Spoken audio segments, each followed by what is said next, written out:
Let me tell y'all how I grew a garden out of a swamp. But this ain't one of those flowery tales. I wasn't born lucky.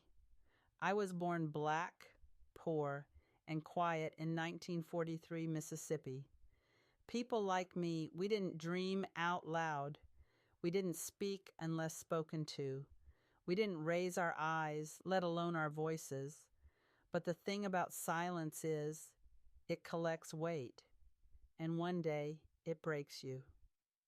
This story has pain, deep pain. A man I trusted broke me so bad, I forgot how to trust anyone else. There were days I had to boil dandelion leaves for dinner and pray the landlord forgot it was rent day. But there's also light. Not the kind you wait for, but the kind you build with your bare, blistered hands. My name is Lou Holloway, and this is the story of how a discarded woman made herself bloom. But first, I gotta tell you about him, because that's where my roots rotted, and before I could grow anything real, I had to dig through that mess. His name was Willie. He was the first man who said, "I love you," like it meant something, and the last to say, "That ain't my baby." I met Willie when I was 19. I'd just moved to Jackson to work as a housemaid. My mama had died the winter before, and my daddy couldn't look at me without seeing her ghost in my eyes. So I packed a cardboard suitcase and took the bus north, looking for something that felt like hope. Willie worked at the gas station across from Mrs. Henderson's house, where I cleaned 6 days a week. He'd tip his hat when I walked by, a gesture so small, but in those days, a black man tipping his hat to a black woman was something special, like saying, "I see you as worthy." In a world that told us we were nothing. The first time he spoke to me, I nearly jumped out of my skin. "You walk by here at the same time every day," he said. "Makes me feel like the world's still spinning right." His voice was like warm honey, and Lord help me, I was caught. He had the kind of smile that made you forget you were tired. The kind of arms that made a girl feel like maybe, just maybe, she mattered. And when he laughed, it sounded like church bells on a clear Sunday. We married in spring. I wore a borrowed white dress that smelled like mothballs and gardenia. The ceremony was just us, a preacher, and his Aunt Gertie as witness. No fancy cake, no photographs, just promises that sounded like poetry. He promised me a home, a family, a life that wouldn't bend my back before its time. What he gave me was bruises, not the kind you see, the kind that hide in your voice. First it was late nights. He'd come home smelling like whiskey and perfume that wasn't from the drugstore. I'd pretend to be asleep, but my heart would be pounding so hard I was sure he could hear it. Then the lies started. Little ones at first. "I'm working late. I had to help a friend. The bus broke down." Each one like a tiny cut. You don't notice how deep they go until you're bleeding out. Then came the lipstick on his shirt that sure as hell wasn't mine. Too bright, too red. I only ever wore the pale pink kind that Mrs. Henderson gave me for Christmas, said it made me look approachable. I confronted him one night, held up that shirt like evidence in a courtroom. Know what he did?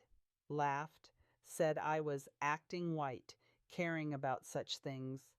Then he left and didn't come home for 3 days. When I told him I was pregnant, he stared at me like I was the stranger, like I'd broken into our home and was claiming something that wasn't mine. "That ain't my baby," that's all he said.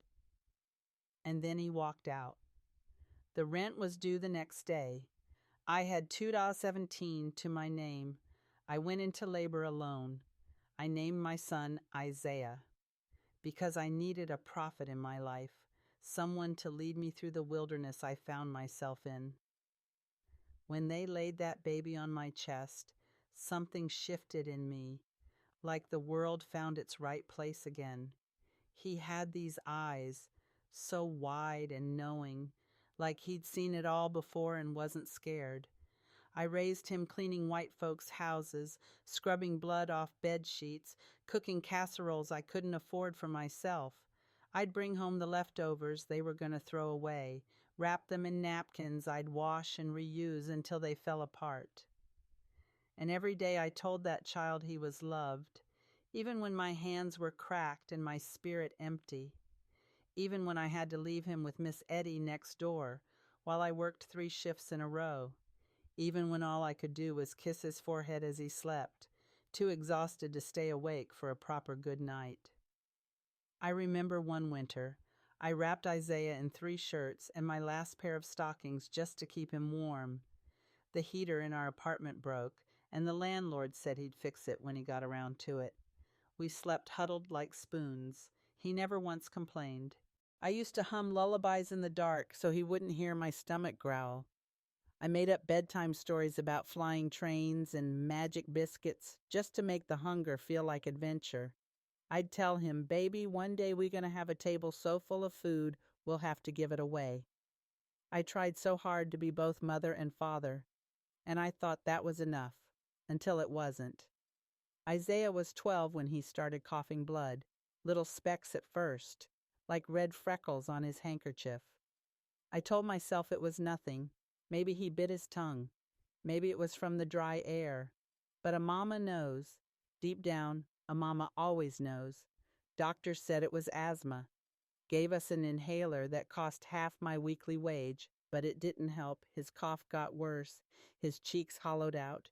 His laugh, that beautiful laugh that sounded like Willie's but kinder, it disappeared. Hospitals didn't listen to women like me, especially not back then. I was just another poor black woman with a sick kid and no husband. They'd make us wait hours in cold hallways only to spend 5 minutes looking him over before sending us home. I begged, I cried, I screamed. I brought in bloody tissues as proof. They gave him generic pills and sent us home. One doctor said he was putting on a show to get attention.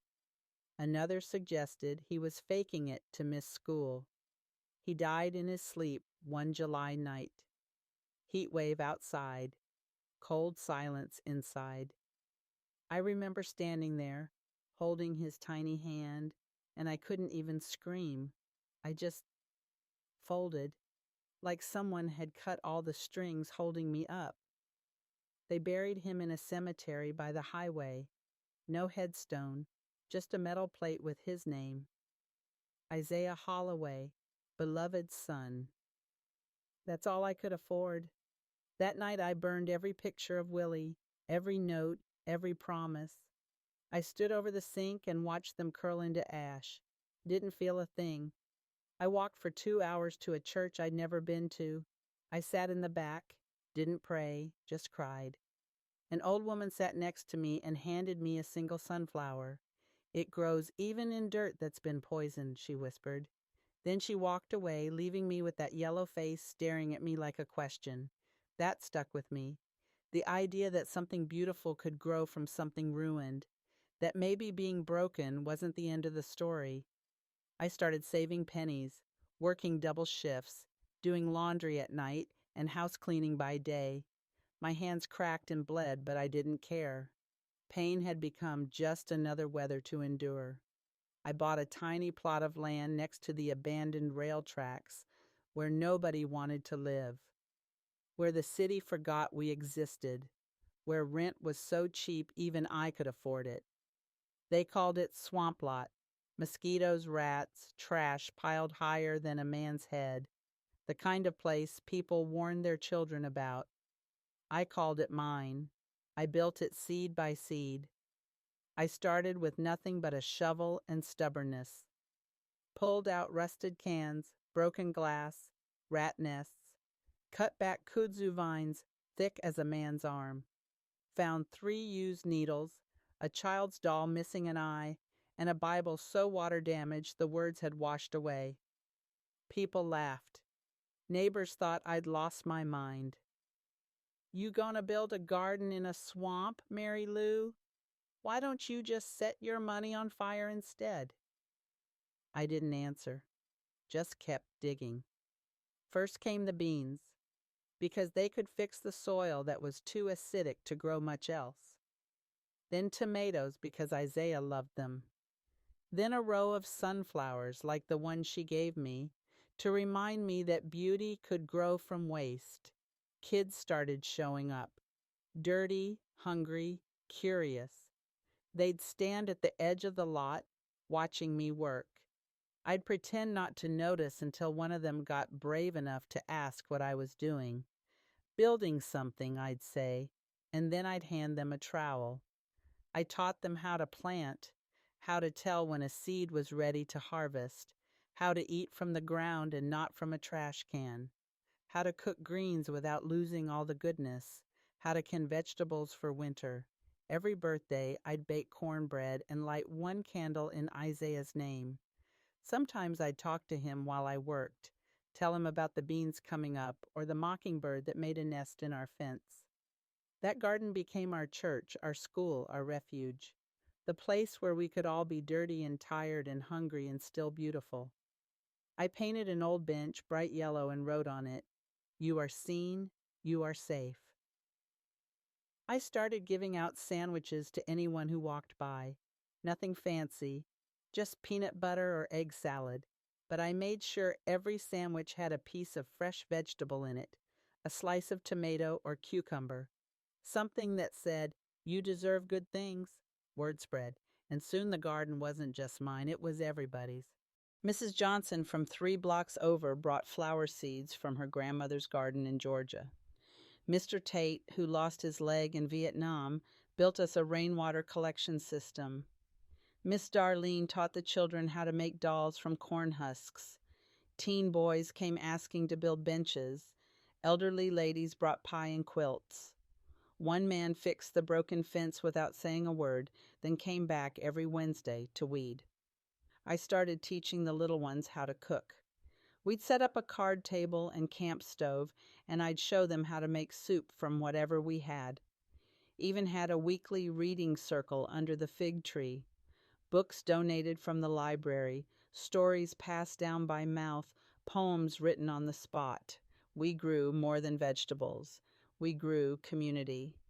One summer, a child named Marcus found a bird with a broken wing. We made it a nest in the tool shed, fed it worms and seeds until it could fly again. When it finally took off, Marcus cried. I held him and said, "That's how love works. You heal it until it can leave you." He looked at me with those big eyes and said, "But the bird will remember where home is." And I thought about Isaiah, about Willie, about all the things that flew away from me. And for the first time, I wondered if maybe some things come back. Act 4, The Return. One night I heard footsteps, heavy, deliberate, thought it was trouble. Maybe kids looking to vandalize, or someone desperate enough to steal vegetables. Turned out it was Willie. Gray in his beard, tremble in his voice, thinner than I remembered, eyes clouded with cataracts. I heard about the garden, he said. He looked around, tears in his eyes, at the rows of collards, the trellises heavy with beans, the children's artwork hanging from fence posts. Isaiah would have loved this, he said. I wanted to scream, to ask how dare he speak our son's name, to demand where he'd been when our child was coughing blood. Instead, I said, "You're trespassing." He nodded. "I know, I needed to see it, to see what you built." "I don't expect forgiveness," he added after a long silence. "Good," I said. "Then we understand each other." He sat down on the edge of the garden bed, weeping like a child. His shoulders shook with the force of it. I didn't offer him comfort, but I didn't ask him to leave. When he finally stood to go, he left something on the bench, a small wooden box. Inside was a child's drawing, yellow crayon sun, green stick figures. Isaiah, written in wobbly letters. He mailed it to me, Willie said. I never wrote back. That night, I slept under the stars on the porch swing. I dreamt of Isaiah. He was laughing, barefoot, dancing between rows of kale. In the dream, he looked at me and said, "It's big enough now, Mama. Big enough for everyone." I woke up knowing what I had to do. The city finally took notice when we started winning awards. Urban Renewal Initiative, Community Garden of the Year, fancy titles for what was really just neighbors feeding neighbors. News folks came. They called it a miracle. Said Mary Lou built Eden in the middle of hell. Called me a hero, a saint, an inspiration. I don't care what they call it. I just care that every Saturday 100 children get fed, that old folks have somewhere to sit in the shade and feel useful, that young men can work with their hands and build something instead of tearing down. The state gave me an award, some crystal thing shaped like a tree. I didn't show up to the ceremony. Instead, I planted a new row of collards. That was my celebration. But something strange happened that year. One of the kids, Tanisha, wrote a letter to the governor. Said, "Miss Mary Lou is why I go to school. She makes me feel like I matter. Like even if life is hard, I can still grow something beautiful." A month later, July 12th, 2021, the mayor came to the garden, brought cameras and reporters and people in suits who looked afraid to get dirt on their shoes. They renamed the block Mary Lou Holloway Community Garden. Put up a proper sign and everything. I cried for the first time in years, not out of sadness, out of knowing that my son's name would live in every leaf, that something that started with loss had grown into legacy. People from all over started visiting. Teachers, doctors, artists. They brought books, tools, songs. We hosted poetry nights. We had old folks teaching quilting, boys learning to read by planting cucumbers, a girl with autism who wouldn't speak to humans but would happily recite Shakespeare to the tomato plants. We built a greenhouse from old windows people were throwing away, a chicken coop made from shipping pallets, even had solar lights strung like stars across the fence. And Willie? He started coming every Thursday. He'd sit at the edge of the garden and just watch. Sometimes he'd bring seeds, sometimes books for the children.